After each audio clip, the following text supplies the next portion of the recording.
Uncles. So,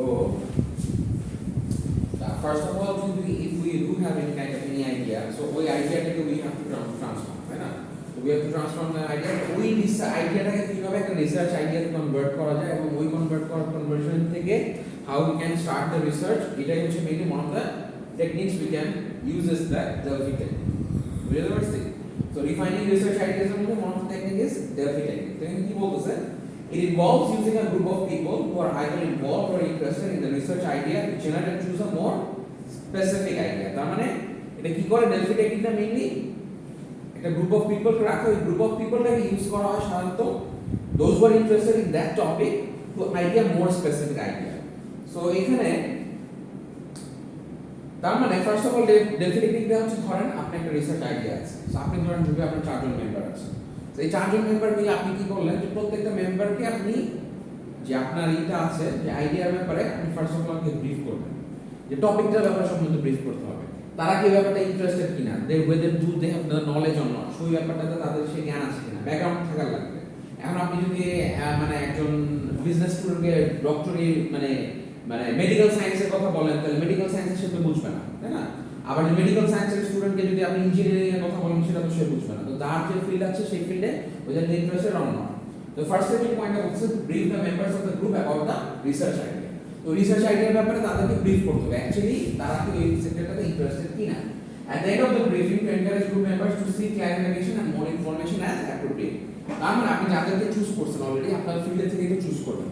তো তাদেরকে actually আপনার আইডিয়ার ব্যাপারে সম্বন্ধে যে কোনো একটা লাইক বিজনেসের মধ্যে আমরা ব্যবসা শুরু করার আগে আমি বলি না আমি এই জিনিসটা করতে যাচ্ছি। তো রিসার্চ আইডিয়াটা হচ্ছে এরকম যে ফার্স্ট অফ অল তাদেরকে জিনিসটা ব্রিফ করলেন, ব্রিফ করার পরে তারপর হচ্ছে আপনি জিজ্ঞেস করলেন তাদের কোনো কিছু জানার কিছু আছে কিনা, ক্লারিফিকেশন কি আছে।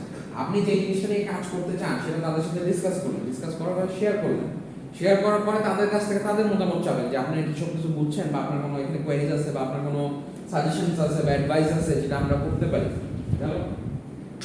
তারপরে ফাইনালি যখন ব্যাপারটা মানে আইডিয়াটা ক্লিয়ার সবার কাছে, সবাই বুঝতে পারছে অ্যাকচুয়ালি আমরা কি করতে যাচ্ছি, এটা করার পরে to ask each member of the group including the originator of the research idea to generate independently up to 3 specific research ideas based on the idea that have been described. তার মানে যে আইডিয়াটা আমরা অলরেডি ডিসক্রাইব করেছি সে suppose 4 জন member আছে, প্রত্যেকজনকে আমরা বললাম যে আপনারা এই আইডিয়াটার উপরে বেস করে আরো 3টা আইডিয়া জেনারেট করবেন। এটার উপরেই মানে এটার উপরে আরো কি করা যায়, এটাকে রিলেট করে আরো we can generate আরো 3 more ideas, ঠিক আছে? সো 3 more ideas যদি বলে থাকি তাহলে 3 more ideas হলে তাহলে টোটাল কতটা হচ্ছে, তাহলে 4 জন হলে 3টা আইডিয়া করে কত 12টা হয়ে যাচ্ছে, ঠিক আছে? আচ্ছা তাহলে 12টা আইডিয়া হলে একটা টপিকের উপরে দেখেন। সো আমাদের আইডিয়া ছিল একটা এর উপরে আরো কি including to generate independently up to 3 specific research ideas based on the idea that have been described. যেটা করা হয়েছে এর উপরে আরো 3টা আইডিয়া ডেসক্রাইব করতে বলা হচ্ছে। তাহলে finally to collect the research ideas in an unedited and non-attributable form and to distribute them all to the group members of the group. তাহলে ফাইনালি আপনি এই 3টা আইডিয়া করে নিলেন না, এই 3টা আইডিয়া একসাথে করবেন। এই কোনটা লেখছে কি এই 3 দিছে সেটা না, জাস্ট 3টাকে আপনি 3টা আইডিয়া প্রত্যেকটা করে 12টা আইডিয়া একসাথে করে ফেলেন।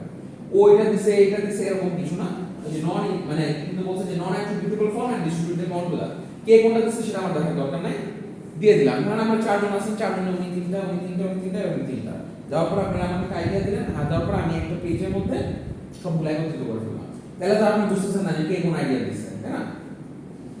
তারপরে এই 12টা আইডিয়া থেকে second cycle of the process step two 4 in which individuals comment on the research ideas and revise their own contributions in the light of what others have said. তার মানে তখন হচ্ছে আপনারা ডিসকাস করবেন যে এই 12টা আইডিয়ার মধ্যে থেকে মানে আমরা কিভাবে যেতে পারি, ফাইনালি একটা আইডিয়া আমরা চুজ করব। তো মানে 12টা আইডিয়া গেল, 12টা আইডিয়া আমরা সব কিছু হলো, আমরা প্রত্যেকটা জিনিসের উপর আমরা একটা থরো একটা ডিটেইল একটা ইয়া হবে। ওই ডিটেইল থরো অ্যানালাইসিস হওয়ার পরে তখন finally subsequent cycles of the process আমরা কনসেনসাস সিচুয়েশন। তারপরে আপনারা 4 জন মিলে আস্তে আস্তে স্টেপ বাই স্টেপ আগাবেন, যে একটা একটা করে বাদ দিলেন, আচ্ছা না এটা আমি নিচ্ছি না আমরা এটা রাখবো না, ফার্স্টে কি হয় তুমি আস্তে আস্তে করে একটা করে বাদ দাও। আর আমার তো কি 12টার মধ্যে থেকে আলটিমেটলি একটা নিয়ে চুজ করতে হবে। তো ওখান থেকে আস্তে আস্তে ছাড়াই করা মানে কি, মানে কি বেস্ট আমরা ওখান থেকে বের করবো, right? Turn on the phone, silent করে, ঠিক আছে? সো তারপরে আমরা what we have will reach a consensus mean one সবাই যে জিনিসটাতে এগ্রি করে, ঠিক আছে? ধরেন 4 জন, তো 4 জন 3টা করে আইডিয়া দিয়েছে, তার মানে সবাই একটা আইডিয়া আমরা চুজ করব যেটা সবাই এগ্রি করতেছে, বুঝতে পারছেন? ডেফিনেটলি এটা কেমন like how to research idea থেকে আমরা কিভাবে ই করতে পারি, বুঝতে পারছেন? সো ডেলফি টেকনিকটা হচ্ছে to generate research idea to generate and choose a more specific idea, ঠিক আছে? একটা মানে ব্রড আইডিয়া থেকে আমরা কিভাবে একটা মোর স্পেসিফিক এন্ড কি একটা আইডিয়া বের করে নিয়ে আসতে পারি, বুঝা গেছে? আচ্ছা, রিফাইনিং রিসার্চ আইডিয়াস শেষ। আচ্ছা, এগুলোকে আমরা তারপরে তো review the literature after you have given a research idea explain in the preliminary study that includes. আমি একটা সহজ ভাষায় বলি আপনাদেরকে, review the techniques and informal discussions with people who have already personal experience of knowledge about your research ideas. সবসময় দেখেন refining research ideas মানে কি, আপনি সবসময় কিন্তু ফিল্ডের যারা এক্সপার্ট আছে, যারা ফিল্ডে যারা অলরেডি পারদর্শী আছে, যাদের নলেজ আছে, তাদের সাথে কিন্তু কথা বলতে হবে। তো আমাদের এই দেখেন যে কোনো কিছু একটা প্রজেক্টে হাত দিলে আমরা কিন্তু এক্সপার্ট ফিল্ডের এক্সপার্টকে তাদের সাথে তাদের পরামর্শ নিই, তাদের হেল্পটা নিই, তাই না? তারা অলরেডি এই ব্যাপারে অভিজ্ঞ, যে এই ব্যাপারটা জানে না। আমি কোনো কিছু রিভিউ দিতে গেলেও কি যে জিনিসটা ইউজ করছে এই জিনিসটা ইউজ করে তার কাছে তো আপনি জানেন, তাই না?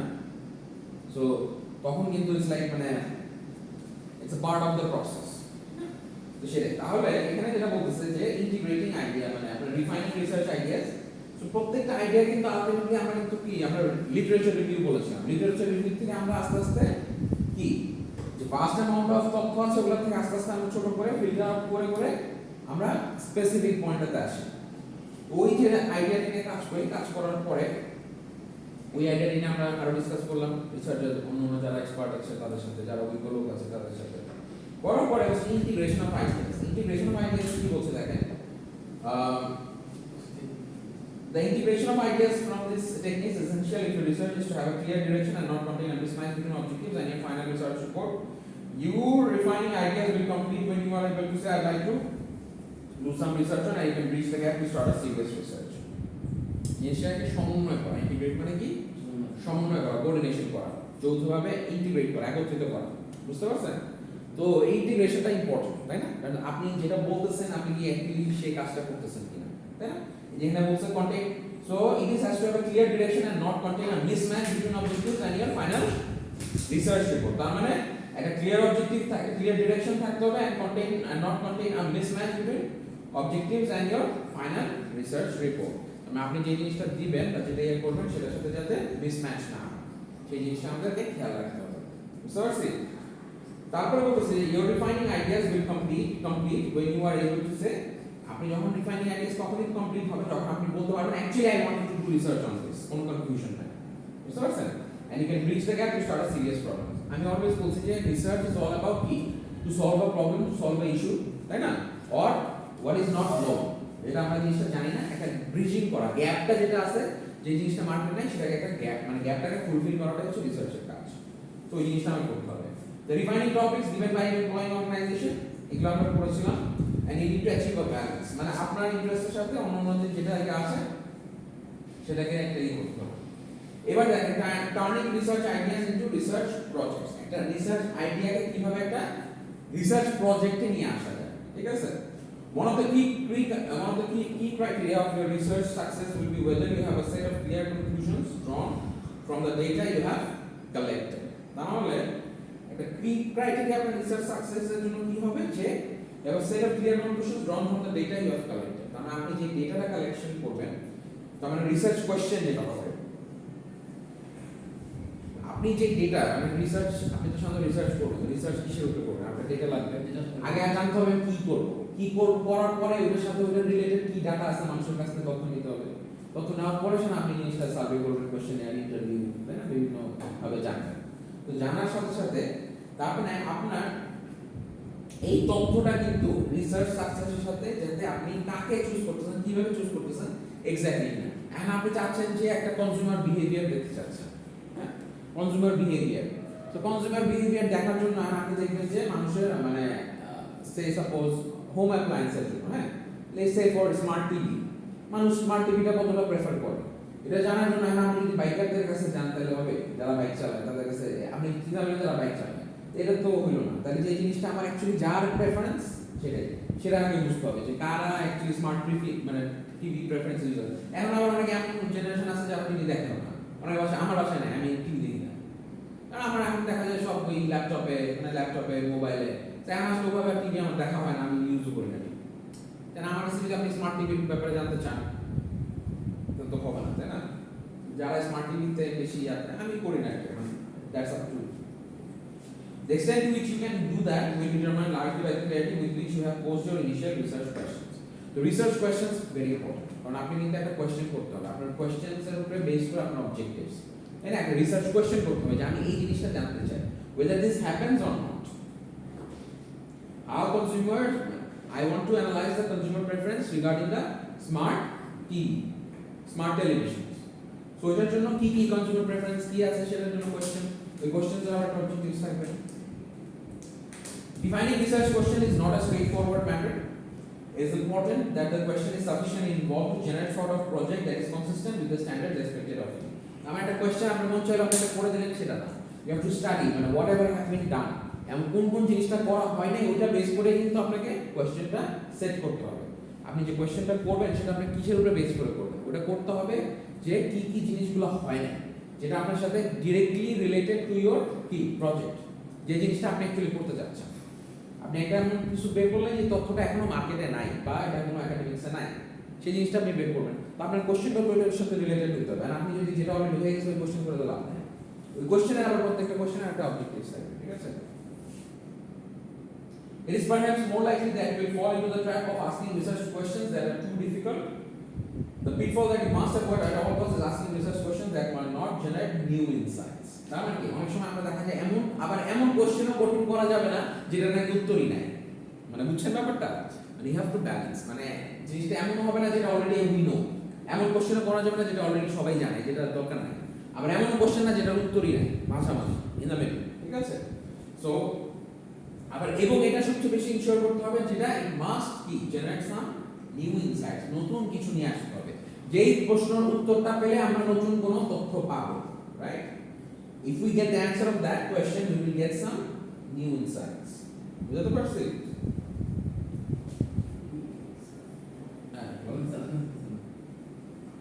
It is often useful stated point in writing of research questions to begin with one general focus research question that flows from your research idea, consulting your project tutor to conduct a brainstorming session with your peers to use the Delphi techniques.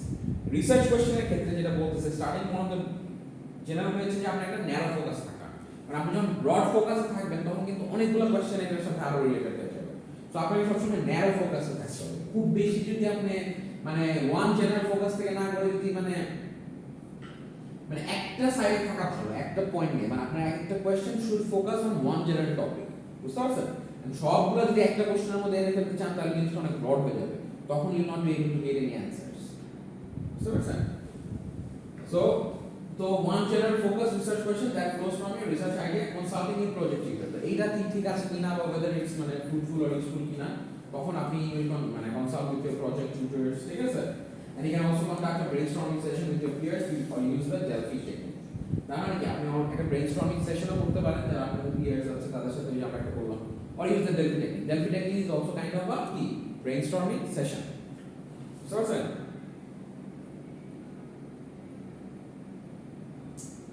তারপরে দেখেন writing research objectives এখন আমরা দেখলাম কি questions, research questions, তাই না?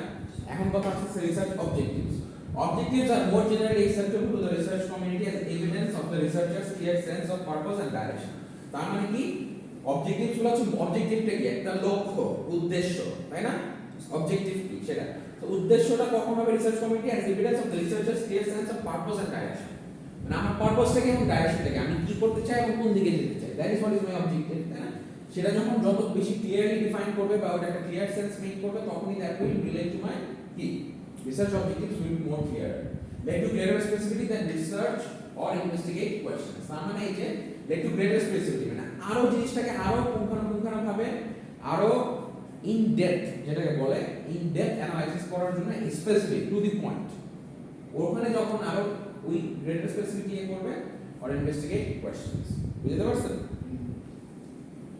তো এটা হচ্ছে ফ্যাক্ট। তো তারপরে the importance of theory in writing research questions and objectives, তাহলে দেখেন থিওরি ইম্পর্টেন্সটা কি, তারপরে আমরা কি গেলাম কোশ্চেনসে গেলাম, অবজেক্টিভসে গেলাম, এবার আসছে কি theory.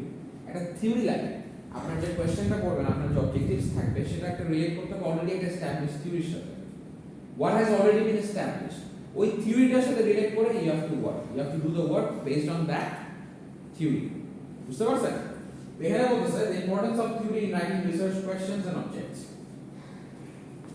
The material included in textbooks is theory, whereas what is happening in the real world is practice. তার মানে কি বইয়ে যে সব জিনিসগুলো থাকে, যে সব কনসেপ্টসগুলো থাকে সেগুলো those are mostly like কি, those are theories, তাই না?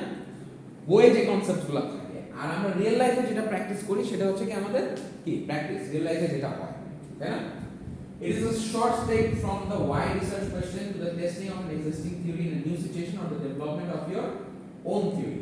তার মানে কি বলতেছে যে রিসার্চ কোশ্চেন থেকে from the wide research question to the testing of an existing theory in a new situation or development of your own theory. এখন এই রিসার্চের ক্ষেত্রে একটা হতে পারে যে আপনি একটা অলরেডি এস্টাবলিশ থিওরি আছে, আগে ওটাকে অলরেডি ডেভেলপ করছে, ওইটাকে আপনি একটা সিচুয়েশনে নিয়ে টেস্ট করবেন। কথাটা বুঝছেন? অলরেডি ওই থিওরিটা এস্টাবলিশ হয়ে গেছে, ওই থিওরিটা based on your question and objectives, ওই কোয়েশ্চেন এন্ড অবজেক্টিভস এর সাথে বেস করে ওই থিওরিটাকে রিলেট করে আপনি একটা সিচুয়েশনে, এই সিচুয়েশনটাকে একটা ডেটা মানে যাদের কাছ থেকে আমি ডেটা নিব ওই সিচুয়েশন দিয়ে আপনি থিওরিটাকে দিয়ে টেস্ট করবেন। That is one. আরেকটা হচ্ছে যে আপনার যে রিসার্চ কোয়েশ্চেনস এন্ড অবজেক্টিভস আছে এটা দিয়ে আপনি একটা নতুন থিওরি বানাতে করবেন। বুঝতে পারছেন? সো টেস্ট যেটা করবেন প্রথমটা যেটা বললাম যে আপনি ওই যে রিসার্চ কোয়েশ্চেন অবজেক্টিভস এন্ড আপনার ওই থিওরি দিয়ে যে জিনিসটা টেস্ট করবেন সেটাকে সাধারণত বলে কোয়ান্টিটেটিভ অ্যানালাইসিস, লেখা হয় কোয়ান্টিটেটিভ অ্যানালাইসিস। যে নাম্বারস আপনি ডেটা কালেক্ট করতেছেন, ডেটা কালেক্ট করে করতেছেন, that is what is quantitative analysis. ঠিক আছে? আর আপনি যেটা দিয়ে যেটা করে আপনি যেটাকে মানে একটা থিওরি নিজেই নতুন একটা থিওরি আবিষ্কার করবেন সেটাকে সাধারণত বলা হয় কোয়ালিটেটিভ অ্যানালাইসিস। বুঝতে পারছেন? That is what is called qualitative analysis. তাহলে দুইটা জিনিস আমরা পেয়ে গেলাম, কোয়ান্টিটেটিভ এন্ড কোয়ালিটেটিভ। একটা হচ্ছে নিজের থিওরি বানালে সেটা হচ্ছে কোয়ালিটেটিভ, আর যদি আমি এটা শুধু অন্যের আগে থিওরিটা টেস্ট করি কোনো একটা সিচুয়েশনে সেটাই আমরা বলতেছি quantitative. This may be expressed as a hypothesis that is to be tested, or the eventual answer to your research question may be the development or amendment of a theory. তার মানে কি বলতেছে? একটা রিসার্চ আইডিয়া, রিসার্চ প্রজেক্ট কি, এটা একটা কি, এটা হাইপোথিসিসের মাধ্যমে হতে পারে। হাইপোথিসিসটাকে আমরা একটা টেস্ট করতে পারি। হাইপোথিসিস, একটা হাইপোথিসিস মানে কি, yes or no, probability. This might happen or might not happen. So এই দুটাকে আমার করতে হবে যে হবে কি হবে না। খেলার রেজাল্ট আমরা জানি না, আইদার হারবে নাইলে জিতবে, যে কোনো একটাই তো। আর তাই হলো এটার সাথে দেখা যায় যে কি মানে না না তাই হলো আবার দেখা যাচ্ছে যে আবার মানে পাওয়ার প্লে হয়, হ্যাঁ, বা আপনার পেনাল্টি শুট হয়, তাই না? সো আলটিমেটলি রেজাল্টটা কি, দুইটাই, আইদার ইয়েস অর নো। তো এই ইয়েস নো বের করার জন্য তো খেলতে হয়। তো আমাদের ওই ইয়েস নো বের করার জন্য এই রিসার্চটা করতে হবে অ্যাকচুয়ালি। বুঝতে পারছেন ব্যাপারটা? তো এই যে হাইপোথিসিসটাকে টেস্ট করতে হবে। So even the or maybe the development or amendment of theory, আপনি এটা টেস্ট করবেন অথবা আপনি যেটা থিওরি একটা ডেভেলপ করবেন সেটা হচ্ছে qualitative process.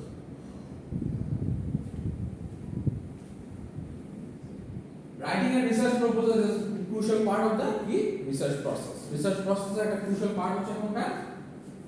Research proposal.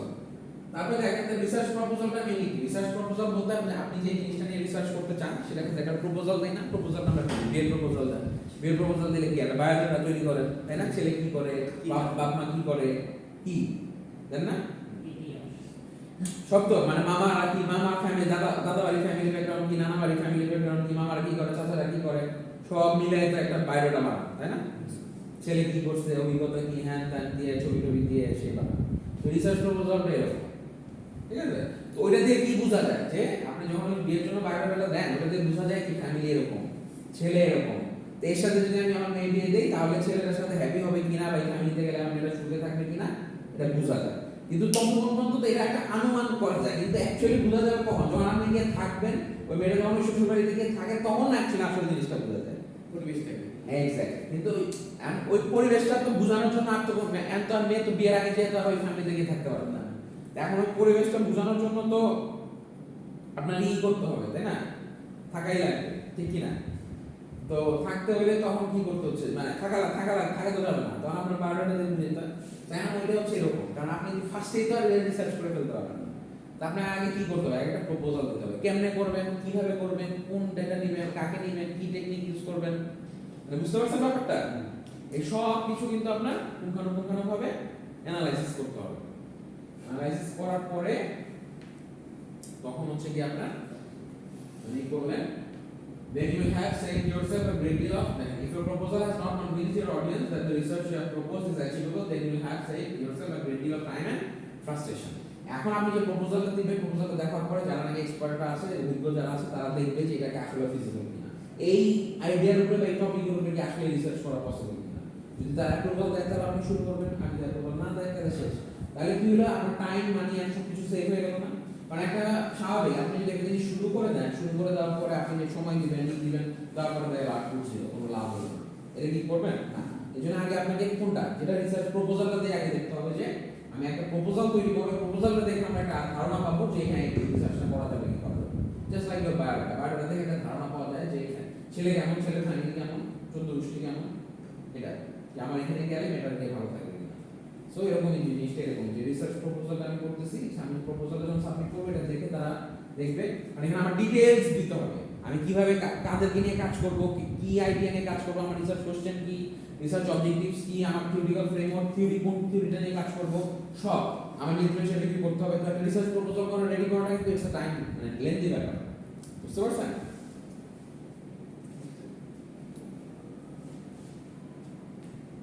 Writing your research proposal, the purpose of the research proposal, organizing your ideas, convincing your audience, contracting with your client, acceptance implies that your proposal is satisfactory. তার মানে কি, আপনার আইডিয়াকে organise করতে হবে, আপনার অডিয়েন্সকে convince করতে হবে, স্বাভাবিক মেয়ের বাড়ির পক্ষে কনভিন্স করতে হবে, আর ছেলে তো অনেক ভালো, এই সেই, তাই না? ব্যাপারটা এরকমই যে এটা স্যার এই রিসার্চটা যদি আমরা করি, এখান থেকে আমরা একটা ভালো আউটপুট পাবো, এখানে আমার ফান্ডিং লাগবে, হ্যাঁ হ্যাঁ, আপনাকে কনভিন্সিং হইতে হবে। কনভিন্সিং করার জন্য কি ফ্যাক্টস লাগবে, ডেটা লাগবে, ওটাকে আপনাকে সুন্দর করে তৈরি করতে হবে, যাতে এটা দেখে এক্সপার্ট যারা আছে বা ইন্ডাস্ট্রিতে যারা আছে তারা কি হ্যাঁ কনভিন্সড হয়, তাদেরকে আপনি স্যাটিসফ্যাক্টরি দিতে পারেন, তারা আপনাকে কি গ্রিন সিগন্যাল দেয় যে হ্যাঁ ঠিক আছে তুমি করো রিসার্চটা। তো contracting with your client, acceptance implies that your proposal is satisfactory. আমরা যদি তারা অ্যাকসেপ্ট করে তাহলে এটা ইমপ্লাইজ করে কি satisfactory. The content of the research proposal দেখেন কি কি থাকে সাধারণত, ব্যাকগ্রাউন্ড থাকে, research questions and objectives, methods, time scale, resources and reference. But usually আরেকটু বড় হয় রিসার্চ প্রপোজালটা, আরেকটু ক্ষেত্রে, বিভিন্ন ক্ষেত্রে, যেরকম আমি ক্লাসে ইউজ করেছিলাম ইন্ট্রোডাকশন, লিটারেচার রিভিউ, ঠিক আছে, ফার্স্টে দিয়েছিলাম introduction, literature review, research methodology, হ্যাঁ, তারপর হচ্ছে ডেটা অ্যানালাইসিস, আর হচ্ছে যে আপনার মানে data analysis, data findings and conclusion, পাঁচটা দিয়েছিলাম। তো এখানে জাস্ট একটু মানে শর্টলি দিয়েছে, বাট ইউজুয়ালি আরো একটু ব্রিফ করা যায় ডিপেন্ডিং অন দ্য প্রজেক্ট, কি ধরনের প্রজেক্ট করতেছেন ওটার উপর ডিপেন্ড করে। সো মোস্টলি এখানে চার পাঁচটা দিয়েছে, আমি পাঁচটা দিয়েছি। ব্যাকগ্রাউন্ড বলতে আমি এখানে দিয়েছি introduction, research questions and objectives এর মধ্যে এই background and research questions and অবজেক্টিভসটাই হচ্ছে দুইটা মিলে হচ্ছে চ্যাপ্টার 1 ইন্ট্রোডাকশন। তারপর হচ্ছে চ্যাপ্টার লিটারেচার রিভিউ, আপনি কি কি করছেন ওটার উপরে কি কি আছে সেটা হচ্ছে লিটারেচার রিভিউ। লিটারেচার রিভিউর পরে হচ্ছে কি আপনার মেথড, যে রিসার্চ মেথডোলজি, যেটা আপনি কিভাবে করবেন, আপনার রিসার্চ ফ্রেমওয়ার্কটা কি, আপনি কোন জিনিসটা ইউজ করবেন, কোনটা আপনার ডিপেন্ডেন্ট ভ্যারিয়েবল, কোনটা ইন্ডিপেন্ডেন্ট ভ্যারিয়েবল, কোন থিওরিটা আপনি ইউজ করতেছেন, বুঝতে পারছেন? যে এই জিনিসগুলোকে আপনাকে নিয়ে আনতে হবে, time scale and resources and references, বুঝতে পারছেন? আচ্ছা, তো আমরা এই সামারিতে চলে আসছি। সামারি আপনারা দেখে নিন, সামারি আর নতুন করে ডিসকাস করার কিছু নাই, will shift to the next chapter. আমি একটু তারা করতেছি because I want to start after 8, এটা তো ক্লাস আপনাদের বিফোর 8, রাইট? সো যখন when I will start after 8, এর পরে যখন শুরু করব তখন যাতে everyone is on the same page, সবাই যাতে মানে একই জায়গায় থাকে। আপনারা যারা নতুন ভর্তি হয়েছেন, সো আমি অলরেডি কিন্তু 3টা ক্লাস, আপনি আমার ফার্স্ট প্রত্যেকটা ক্লাসে করছেন, রাইট? জি, দুইটা করছেন, তো যাই হোক মোরলেস বুঝতে পারছেন তো, তাই না? তো আপনারা যখন আমরা নতুন চ্যাপ্টারটা স্টার্ট করবো তাতে সবাই যাতে সেম জায়গায় থাকে, কারণ ওখানে কিন্তু আমার অনেক স্টুডেন্ট আছে, প্রায় অলমোস্ট 10 ব্যাচ। হ্যাঁ 10 ব্যাচ। 10 ব্যাচের সাথে ক্লাস করেছেন আপনারা? আচ্ছা, এই 10 ক্লাস করতে হয় যে বিজনেস কমিউনিকেশন। আচ্ছা, 10 ব্যাচের সাথে there are a lot of মানে অনেক স্টুডেন্টস, তাদের মানে মোর দ্যান ক্লাসেই দেখা যায় যে মানে ইউজুয়ালি 30 প্লাস স্টুডেন্টস থাকে, 30-40 মানে 50 अराउंड থাকে, 30 to 50 স্টুডেন্টস মানে থাকে, আর এমনি এনরোল হচ্ছে 100 স্টুডেন্টস। আচ্ছা, ঠিক আছে। সো এখানে এখন দেখেন যেটা বলতেছে যে reasons for reviewing the literature, মানে আপনি কেন এই যে বারবার যে বলছিলাম চ্যাপ্টার 2টার কথা বলছিলাম কিন্তু লিটারেচার রিভিউ, রাইট? মানে I was telling about chapter 2 which is the literature review. Literature রিভিউটা কি? লিটারেচার রিভিউ হচ্ছে যে আমার টপিকের উপরে আগে যা যা হয়েছে এটা রিসার্চ, এটার উপরে যা যা রিসার্চ হয়েছে, এটার উপরে যে যা লেখালেখি করেছে এবং এটার উপরে যারা নিয়ে এটা গবেষণা যা যা গবেষণা হয়েছে সবগুলো মোটামুটি এই টপিকটার উপরে যা যা হয়েছে ওই জিনিসটাকে মানে ঠেলে সাজানো বা দেখা, হ্যাঁ ওই জিনিসটাকে আপনার রিসার্চ করা যে অ্যাকচুয়ালি কি হয়েছে। আর ওটা যদি না দেখেন আপনি তো বুঝবেন না যে কোন জিনিসটা হয়েছে আর কোন জিনিসটা হয় নাই। তা আপনি বুঝবেন কিভাবে, যদি ওটা না পড়েন পরে আপনার বুঝতে হবে যে এই ফিল্ডে এক্সপার্ট হওয়া লাগবে, যে হয় নাই কোন জিনিসটা ওই জিনিসটা আমি করব, কাজ করব। The rank was conduct a preliminary search of existing material that would have discussed for the proposal to organize valuable ideas and findings, to identify other research that may be in progress, to generate research ideas, to develop a critical perspective. বুঝছেন? তো পাঁচটা topic দেখেন কি question কোনো তাহলে দেখেন, তার মানে আপনার প্রিলিমিনারি আইডিয়া বের করার জন্য কিন্তু এক্সিস্টিং ম্যাটেরিয়াল মানে এটাকে লিটারেচার রিভিউ বলে অলরেডি কি কি আছে এস্টাবলিশ, কি কি মার্কেটে আছে বা কি কি অলরেডি মানুষ জানে সেটার ব্যাপারে আপনি একটা আইডিয়া পেয়ে যাবেন। তারপরে আপনার organise valuable ideas and findings, আপনার যেসব ভ্যালুয়েবল আইডিয়াস এবং ফাইন্ডিংস আছে সেগুলোকে অর্গানাইজ করতে পারবেন বিভিন্ন জায়গা থেকে নিয়ে। তারপরে অন্য অন্য রিসার্চের কি কি প্রগ্রেস আছে এই ফিল্ডের উপরে কারা কারা করতেছে, ধরেন ডিজিটাল মার্কেটিং এর উপরে কারা কারা রিসার্চ করতেছে এই জিনিসটা আপনি বের করতে পারেন। তারপরে হচ্ছে to generate research ideas to develop a critical perspective, final হচ্ছে to develop a critical perspective, একটা ক্রিটিক্যাল পার্সপেক্টিভ ডেভেলপ করবে। দেখেন লিটারেচার রিভিউ প্রসেসটা ফার্স্টে কি কন্টাক্ট সার্চ, আগে সার্চ করতে হবে আপনি কি চান, যে জিনিসটা নিয়ে সার্চ করবেন, ইন্টারনেটে সার্চ করতে পারেন, লাইব্রেরিতে সার্চ করতে পারেন, বইতে সার্চ করতে পারেন, বিভিন্ন জার্নালস আছে, ট্রেড রিপোর্টস আছে, ইন্ডাস্ট্রি রিপোর্ট আছে, সেগুলো সার্চ করে ওখান থেকে আপনি অবটেন লিটারেচার, ওখান থেকে যে জিনিসগুলো আপনার কাছে মনে হয় আপনার ফিল্ডের সাথে রিলেটেড ওই জিনিসগুলোকে আপনি নিলেন। নেওয়ার পর ওই জিনিসগুলোকে আপনি আবার ইভ্যালুয়েট করবেন, যাচাই বাছাই করবেন যে এইগুলো আমার সাথে কিভাবে রিলেটেড। নেওয়ার পরে জিনিসটা কি জেনারেট এন্ড ডিফাইন কিওয়ার্ডস, তো এই জেনারেট ডিফাইন কিওয়ার্ডস করার পরে আবার স্টার্ট ড্রাফটিং রিডিং, ঠিক আছে। ড্রাফটিং রিডিং মানে কি ওখান থেকে অনেক কিছু নিলেন, করার পরে আবার কিছু আরো কিওয়ার্ডস পাইলেন, আরো কিছু তথ্য পাইলেন, এই তথ্যটাকে আবার ডিফাইন প্যারামিটারস দেওয়ার পরে জেনারেট ডিফাইন কিওয়ার্ডস দেওয়ার পরে contact search of literature evaluate and record করে এভাবে just like you will start the process. মানে ফার্স্ট অফ অল কি আপনার একটা প্যান না, ফার্স্ট অফ অল যে দেখেন ফার্স্ট স্টেপটা কোথা থেকে শুরু হচ্ছে, রিসার্চ কোশ্চেনস এন্ড অবজেক্টিভস। আপনি যে রিসার্চ কোশ্চেনটা করেছেন এবং যে রিসার্চ অবজেক্টিভসটা এখান থেকে আপনি কিছু প্যারামিটার সিলেক্ট করবেন, আপনি কি জানতে চান, আপনার জানার কি আছে এবং আপনি কিভাবে জানতে চান সেই জিনিসটা। কোশ্চেনটা তো আপনি যে কি তথ্য বের করতে চান এবং কিভাবে বের করবেন সেটা হচ্ছে অবজেক্টিভ। এখান থেকে you will set some parameters, প্যারামিটারসটা আপনি সার্চ করবেন, ওটা যদি কিছু কিওয়ার্ডস তো থাকে আমরা সার্চ করি না, যেমন আপনি ডিজিটাল মার্কেটিং করতে গেলে কি হয় এসইও, সার্চ ইঞ্জিন অপটিমাইজেশন, তাই না। তারপর হচ্ছে pay per click, PPC, pay per click, এরকম অনেক ধরনের টার্মস আছে। তো ওই জিনিসগুলো হচ্ছে আপনি সার্চ করবেন, করার পরে এটা সার্চ করার পরে জিনিসগুলো আসবে, ওখান থেকে আপনি কি করলেন লিটারেচার নিলেন, তারপরে ইভ্যালুয়েট করলেন, ইভ্যালুয়েট করার পরে রেকর্ড করলেন, রেকর্ড করার পরে এখান থেকে চলে যাচ্ছে কোথায় স্টার্ট ড্রাফটিং রিভিউ, মানে ওখান থেকে কোন জিনিসগুলো আপনার লাগবে ওই জিনিসগুলো আপনি নিয়ে ফেললেন, লিখে ফেললেন। করার পরে সেম ভাবে একইভাবে আস্তে আস্তে মানে একবার দুইবার আস্তে আস্তে মানে থাকে না, থাকতে থাকতে কি হয় একদম জিনিসটা পিওর জিনিসটা চলে আসে, যত বেশি থাকবেন কি হয় তত পিওর হবে, মানে রিফাইনিং। এখন দেখেন এখানে যেমন দুইটা অ্যাপ্রোচ আছে, হ্যাঁ মানে যে অ্যাপ্রোচেস ইউজ ডিডাক্টিভ একটা আছে, ইনডাক্টিভ আছে। ডিডাক্টিভ কি বলছে, use the literature to help you identify theories and ideas that will test using data the conclusions reached are certain inevitable and inescapable. তার মানে ডিডাক্টিভটা হচ্ছে কি ডিডাক্ট করা, ডিডাক্ট মানে কি করা মাইনাস করা, কথাটা বুঝেন।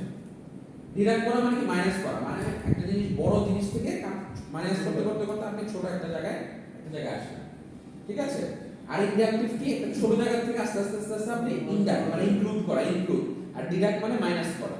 আর ইনক্লুড করা কি explores the data to develop theories which are then tested against the literature, the conclusions reached are probable, reasonable, possible and believable. বুঝে ইন দা ডিডাক্টিভটা হচ্ছে সাধারণত বলা হয় হচ্ছে কি আপনার কোয়ান্টিটেটিভ, যে আমরা বলছিলাম না কোয়ান্টিটেটিভ, যে অলরেডি যেটা আসে রিসার্চ কি রিসার্চ কোশ্চেন, রিসার্চ অবজেক্টিভস, ওইটা দিয়ে আপনি টেস্ট করবেন একটা probable situation with a developed theory, সেটাকে সাধারণত কি বলা হয় ডিডাক্টিভ। কেন ডিডাক্টিভ বলা হচ্ছে দেখেন, বুঝে দেখেন আইডেন্টিফাই থিওরিজ, আইডেন্টিফাই কখন করতে হবে, যেটা অলরেডি এস্টাবলিশ না হলে তো আপনাকে ডেভেলপ করতে হবে। আর এখানে বলছে কি আইডেন্টিফাই করেন কোন থিওরিটা আপনার টপিকের সাথে যায়, বুঝতে পারছেন ব্যাপারটা। The conclusions are reached, হ্যাঁ ওটা যে আপনি যেটা করবেন সাধারণত conclusions গুলো কি হয় মানে সার্টেন থাকে, আমরা জানি যেটা করলে কি কি আসবে, কারণ টেস্টের যে রেজাল্টগুলো এগুলো সাধারণত আমরা জানি এখানে একটা রেজাল্ট আসবে, তো ওগুলো আর কি মোটামুটি সার্টেন ইনএভিটেবল এসে বাট ইনডাকটিভে যেটা যখন আমরা ছোট থেকে যখন বড় হই আমরা তো জানি না এমন একটা জিনিস না বড় থেকে যখন ছোট হবো আমরা তো জানি ছোট হইতে হইতে মানে একদম নাইকার হয়ে যাবে না একটা পয়েন্টে গিয়ে কোন জায়গাটা আটকাবে ওইটা কিন্তু আমরা জানি কথাটা বুঝছেন ব্যাপারটা তাই না আর ছোট থেকে যখন বড় হবে তখন কিন্তু বড় হওয়ার কিন্তু কোনো শেষ নেই কথাটা বুঝলেন এটা কিন্তু খুবই মানে আনপ্রেডিক্টেবল কত বড় হতে যাচ্ছে এটা আমরা কেউ জানি না কিন্তু ছোট হইলে কি হবে আপনি একদম নিঃস্ব হয়ে যাবেন এই রিস্কটা কিছু হতে পারবেন না কি শেষ হয়ে যাবেন কি একদম জিরো হয়ে যাবেন কিন্তু হিরো হইতে গেলে হিরো যে কত বড় হিরো হবে এটা তো না মানে হিরো হওয়ার তো অনেক বড় আছে বলে না জিরো থেকে হিরো হিরো থেকে জিরো জিরো কিন্তু একটা নাম্বার জিরো কিন্তু হিরোর কোনো নাম্বার আছে আনকাউন্টেবল এই জন্য বলে জিরো থেকে হিরো হিরো থেকে জিরো তো ডিডাকটিভটা যেটা হচ্ছে কি আপনার হিরো থেকে জিরো জিরো আর ইন্ডাকটিভটা কি জিরো থেকে হিরো কিন্তু হিরোটা এখন কততে হিরো এটা কিন্তু আমরা জানি না বলতে পারছি না হিরো কত 100 তে হিরো না 1000 এ হিরো না 1 লাখ হিরো না 1 কোটি তে হিরো সরসল ব্যাপারটা এখানে যেটা বলছে যে data to develop theories which are then tested against the literature মানে একটা থিওরি আপনি ডেভেলপ করবেন ডেভেলপ করে ওটা আপনি লিটারেচার এগেইনস্টে টেস্ট করবেন একটা জিনিস অলরেডি এস্টাবলিশ জিনিসকে আপনি ডেটা এগেইনস্টে টেস্ট করতেছেন আর এটা আপনি নিজে তৈরি করবেন নিজে তৈরি করে তারপরে হচ্ছে আপনি টেস্ট করতেছেন the conclusions reached are probable reasonable possible believable তার মানে এটা আপনি 100% শিওরিটিতে মানে জিনিসটা সাধারণত বিলিভেবল হয় আর এটা তো থিওরি এটা আরো টেস্ট করে করে করে তারপরে একটা সার্টিফিকেট যেতে হবে যে আসছে তার মানে ডিডাকটিভের সময় যে থিওরিজগুলো হয়েছিল ওগুলো কিন্তু একসময় ইন্ডাকটিভ ভাবে আসছে ঠিক কি না যে যে থিওরিটা সেট বা এস্টাবলিশড হয়েছে সেটা কিভাবে ইন্ডাকটিভের মাধ্যমে কিন্তু আসছে ঠিক কি না বড়টা নিয়ে কাজ করতে করতে দেখা গেছে যে আপনার কি হচ্ছে তাই না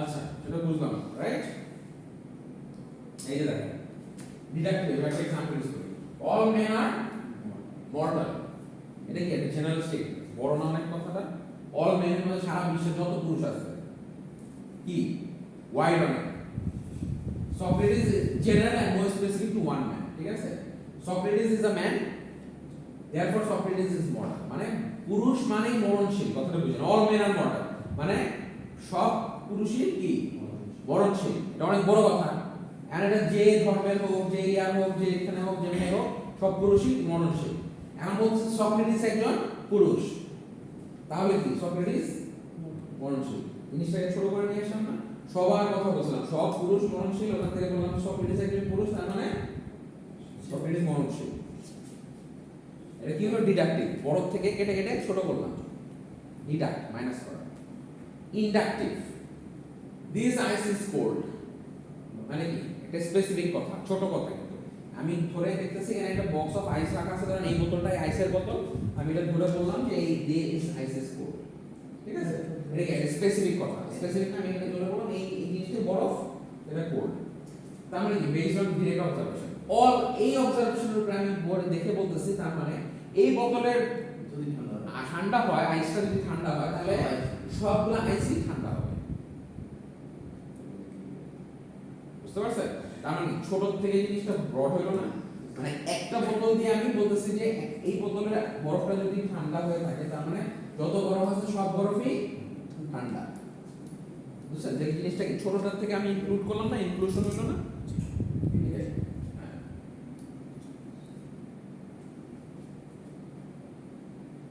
বুঝতে পারছেন পরেরটা দেখে নিন আপনারা তাহলে দেখেন ডিডাকটিভে কি হচ্ছে ডিডাকটিভে হচ্ছে আমরা কি করতেছি developed theory already developed theory মানে থিওরিটা অলরেডি ডেভেলপড আছে ওই থিওরিটার উপরে বেস করে আমরা কি করতেছি হাইপোথিসিস ফর্মুলেট করতেছি হাইপোথিসিস ফর্মুলেট কি yes or no collect and analyse data and accept or reject hypothesis টেস্টের মাধ্যমে মানে এটা অলরেডি ডিডাকটিভের থিওরিটা ডেভেলপডই থাকে অলরেডি ডেভেলপড থাকে ডিডাকটিভে ঠিক আছে ডিডাকটিভে আপনার থিওরিটা ডেভেলপ থিওরি নিয়ে আমরা কাজ করি বলছি না কোয়ান্টিটেটিভ যেটা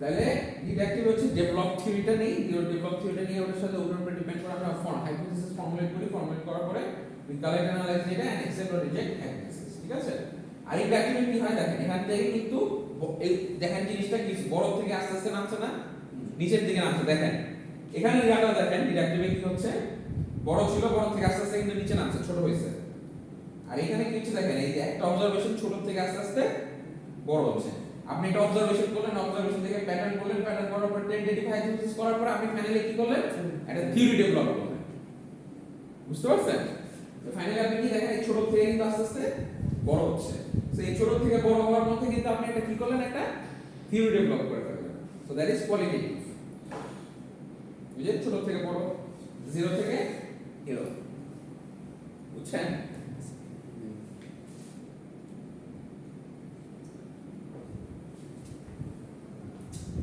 ক্রিটিক্যাল রিভিউ কি পারপাসে দেখেন ফার্দার ডিফারেন্ট মানে ক্রিটিক্যাল রিভিউ গুলো আমরা কেন করি to further define research questions and objectives এটা একবার না যে আপনি ফার্স্টে যে শুরু করলেন সেটা তা আপনি আরো ডিফাইন করতে পারেন রিসার্চ অবজেক্টিভস এন্ড কোশ্চেনস হ্যাঁ research questions and objectives to discover recommendations for further research আপনি যে কোশ্চেনস এন্ড অবজেক্টিভস গুলো বের করছেন ওগুলোকে আরো ফার্দার ডিফাইন করতে পারেন ক্রিটিক্যাল রিভিউর মাধ্যমে অথবা আপনার যে আরো মানে আপনার অন্যান্য রিকমেন্ডেশনস ফর ফার্দার রিসার্চ দিতে পারেন to avoid reporting word already undertaken to avoid insights into strategies and techniques appropriate to your research objectives তাহলে এখানে বলতেছে হচ্ছে যে to further define research questions and objectives মানে আরো questions and objectives কে আরো further define করতে পারেন আরো recommendations দিতে পারেন for further research and you can also avoid repeating what already happened যে জিনিসটা অলরেডি হয়ে গেছে সেই জিনিসটাকে you can avoid তাই না আবার ফাইনালি বলতেছে যে provide insights into strategies and techniques appropriate to your research এবার আসেন যে আমরা লিটারেচার রিভিউটা কিভাবে করতে পারি কেমনে করতে পারি অবশ্যই পড়ার মাধ্যমে পড়া ছাড়া देयर इज নো অপশন আপনি যদি না পড়েন কোথায় কি আছে জ্ঞান অর্জন কেমনে করবেন আপনি জানবেন না আপনাকে ওই জিনিসটা পড়তে হবে আপনার কাছে আমি 1000 বই দিয়ে দিলাম কিন্তু ওই 1000 বইয়ের মধ্যে কি আছে আপনি যদি না পড়েন আপনার মাথায় ঢুকবে আপনি এটা নিয়ে চিন্তা করতে পারবেন তাহলে তার কেউ পড়াশোনা করতো না করতো তাহলে সব তো আছে অনলাইনেই আছে এখন অনলাইনে সবই পাওয়া যায় পড়াশোনা না করলে কিন্তু অনলাইন তো আছে আমিও জানি বইও তো সব আছে কিন্তু আমার তো পড়তে হবে না পড়লে আমার মাথায় তো ঢুকবে না মাথায় না ঢুকলে আমি মাথা তো খাটাইতে পারবো না কাজ করবে না আমার মাথা বুঝতে পারছি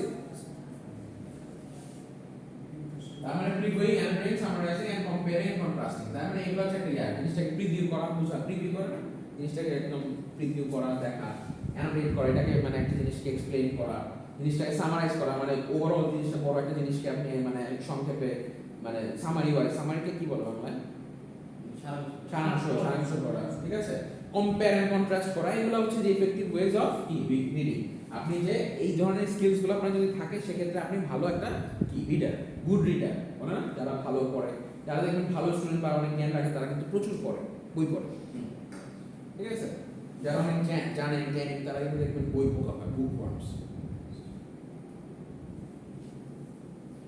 বা এটার পরে the most important skills are the capacity to evaluate what you read, the capacity to relate what you read to other information তার মানে আপনি কি পড়তেছেন সেটা বুঝে পড়তেছেন কিনা সেটা মোস্ট ইম্পর্টেন্ট আপনি সারা দিন পড়ে গেলেন কিন্তু বুঝলেন না কিছুই তাহলে তো লাভ নেই ওটা বুঝতে হবে ইভ্যালুয়েট করার মতো ক্যাপাবিলিটিস থাকতে হবে এন্ড দ্বিতীয় কথা হচ্ছে the capacity to relate with other information মানে আপনি এটা যেটা পড়তেছেন এই লেখাটার সাথে আরেকটা রাইটার কি লিখছে ওই জিনিসটাকে একটার সাথে আরেকটাকে কি রিলেট করতে পারাটা হচ্ছে কি ওয়ান অফ ইওর ক্যাপাবিলিটিস বুঝতে পারছেন মানে এখানে আপনি কোশ্চেন করতে পারেন why am I reading this what is also trying to do in this writing how convincing is this what use can I make of this reading এগুলো সাধারণত year content of the critical review দেখেন কি কি হতে পারে critical রিভিউর ক্ষেত্রে you need to include কি একাডেমিক থিওরিজ একাডেমিক্স এর যে থিওরিজ গুলো হয় সেগুলো সাধারণত আপনার লাগবে demonstrate correct knowledge of the area use clear referencing of the reader to find the original cited publications acknowledge the research of others তার মানে ক্রিটিক্যাল রিভিউর ক্ষেত্রে আপনার একাডেমিক থিওরিজ রাখতে হবে যেটা অলরেডি এস্টাবলিশড এবং আপনি যে ওই ব্যাপারটা সম্বন্ধে জানেন ওই এরিয়াটা সম্বন্ধে আপনার নলেজ সেই জিনিসটা আপনার রাখতে হবে আপনি যে জিনিসটা নিয়ে রিসার্চ করবেন সেটা আপনার ব্যাকগ্রাউন্ড মানে নলেজ লাগবে আপনি যদি সায়েন্স ব্যাকগ্রাউন্ডে হন সায়েন্স ব্যাকগ্রাউন্ডে কমার্স ব্যাকগ্রাউন্ডে হলে কমার্স ব্যাকগ্রাউন্ডে আর্টস হলে আর্টসের বুঝছেন ব্যাপারটা তারপর রেফারেন্সিং এন্ড অন্য যারা কাজ করছে সেই জিনিসগুলোকে রাখা তো এই কমপ্লিকেশন যে জিনিস এগুলো হচ্ছে আমরা ইয়াতে না কি টু ক্রিটিক্যাল লিটারেচার রিভিউ দেখেন demonstrate that you have read একটা critical literature review করতে গেলে demonstrate that you have read understood and evaluate your key material আপনি পড়েছেন, বুঝেছেন এবং এটাকে কি অ্যানালাইজ করার মতো আপনার ক্যাপাবিলিটি আছে, ইভালুয়েট করার। ইভালুয়েট মানে কি?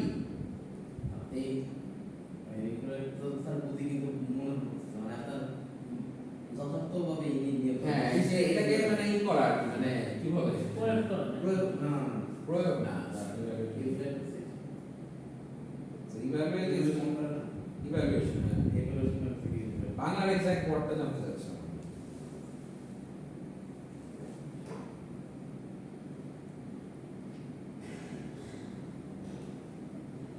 ঠিক আছে, তার মানে আপনি এটা পড়েছেন, বুঝেছেন এবং ইভালুয়েট করার মানে জিনিসটাকে প্রয়োগ করা ইভালুয়েট প্রয়োগ করা।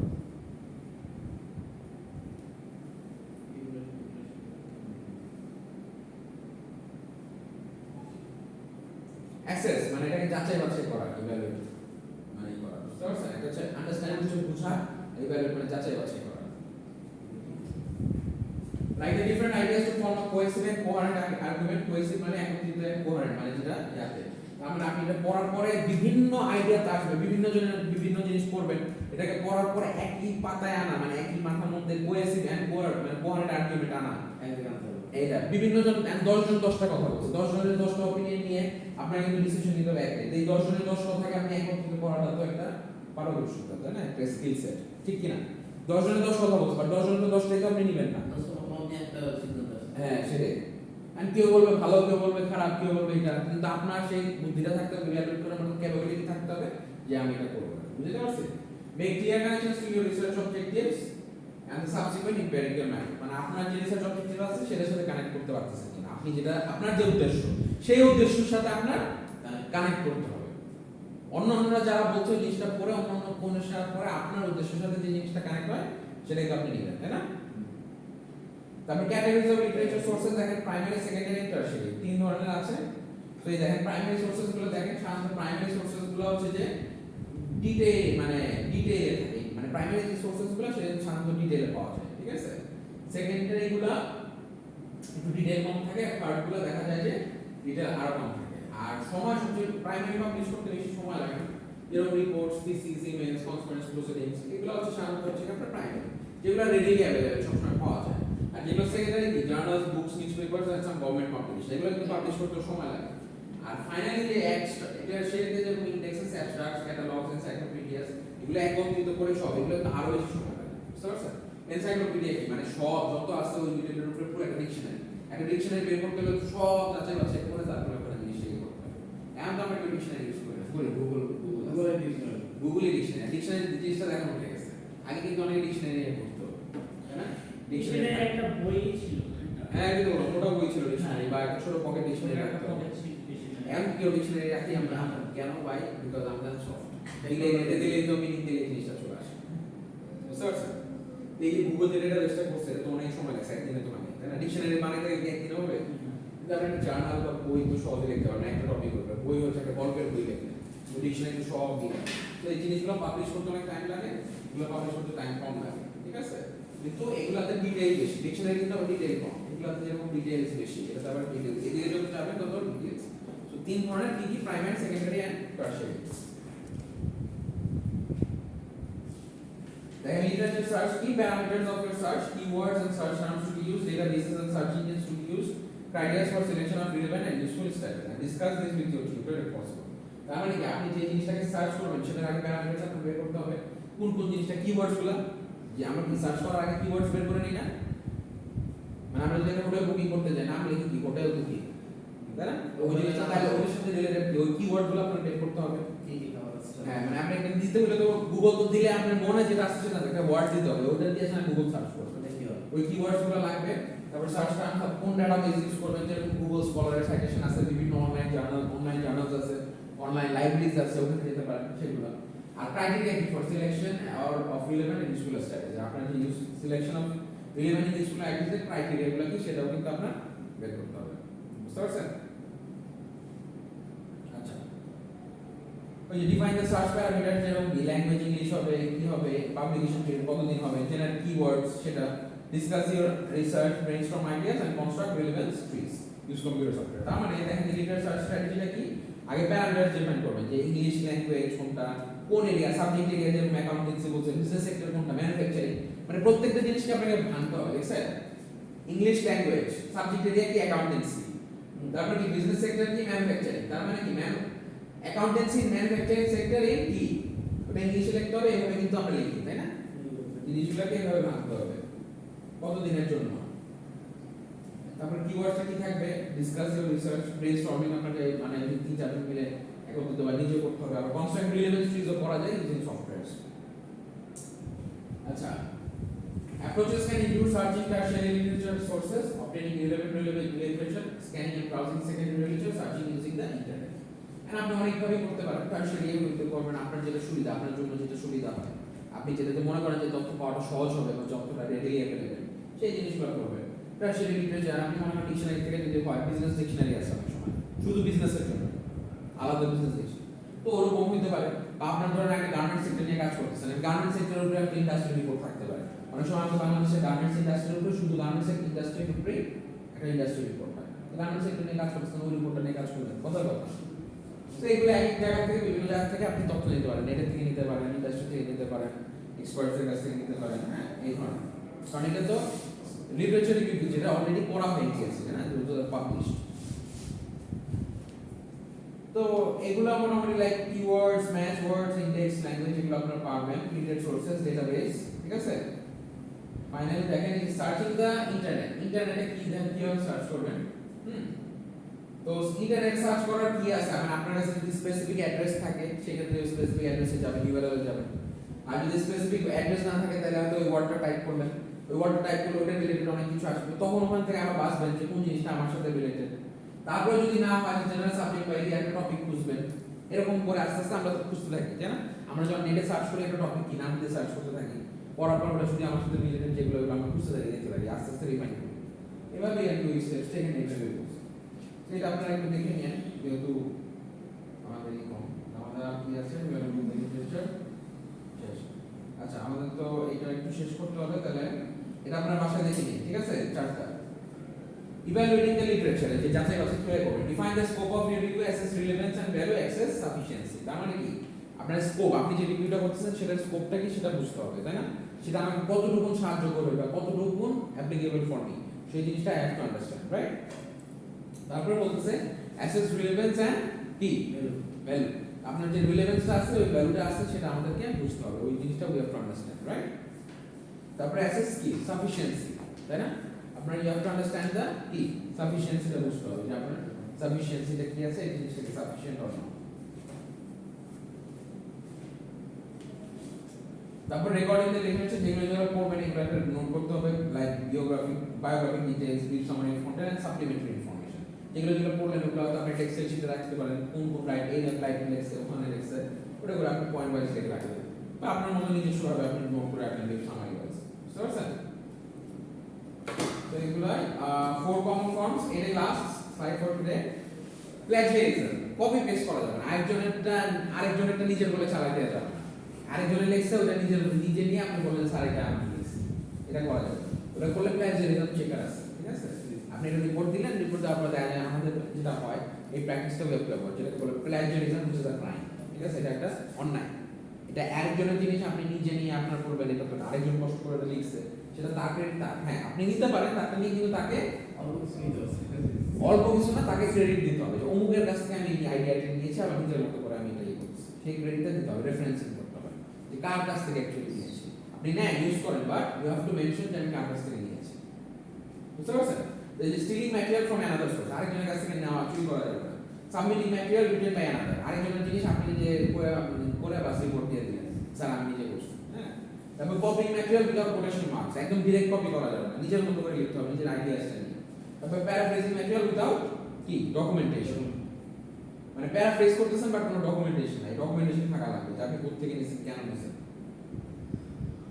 তাহলে এখানে বলতেছে the critical literature review কি হচ্ছে, sets the research in context, leads the reader into later sections of the report, begins at a general level and narrows to specific topics। তার মানে কি, একটা কনটেক্সট সেট করে, একটা কোন প্ল্যাটফর্মটা নিয়ে কাজ করব, কোন টপিকটা নিয়ে কাজ করব, কি নিয়ে সেটা সেট করে দেয়।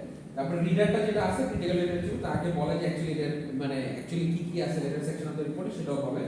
begins at a general level and narrows down to specific topic. First হইলো বড় থেকে শুরু হয়, আস্তে আস্তে বড় থেকে একটা ন্যারো ডাউন হয় যে আমি অ্যাকচুয়ালি কি করব, মানে লিটারেচার রিভিউতে, যেটা সেকেন্ড চ্যাপ্টার আমাদের ওই যে রিসার্চ প্রপোজাল।